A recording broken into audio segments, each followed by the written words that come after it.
Nós está abrir 7 dias para semana para donar-nos melhor e lograr o cambio de vida que você deseja assina tanto. Agenda de semana de Igreja Universal.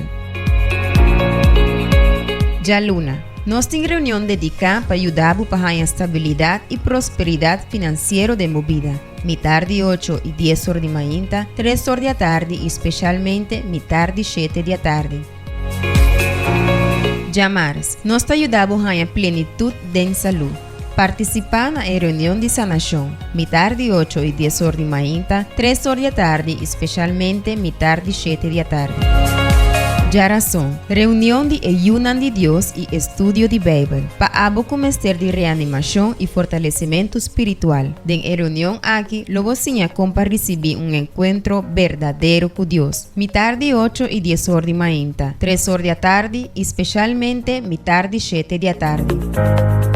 Já webs, tá é dia que nós ponemos força para dar a oportunidade de estar feliz. Na reunião titular Terapia Familiar e Sentimental, mitad de 7 da tarde.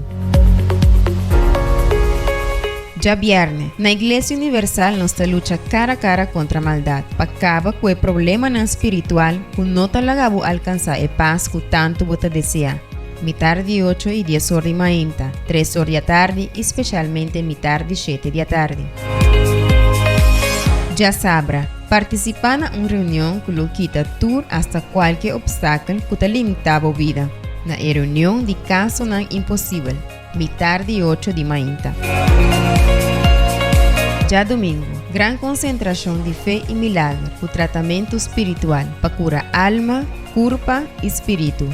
Uma reunião de fortalecimento e cura divino, especialmente 9 horas de manhã, 3 horas da tarde, 6 horas da tarde com estudo de oro e altar e mitad de 7 da tarde.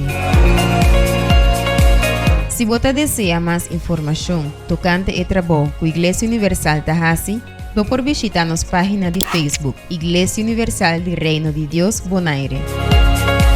Agenda de semana de Igreja Universal.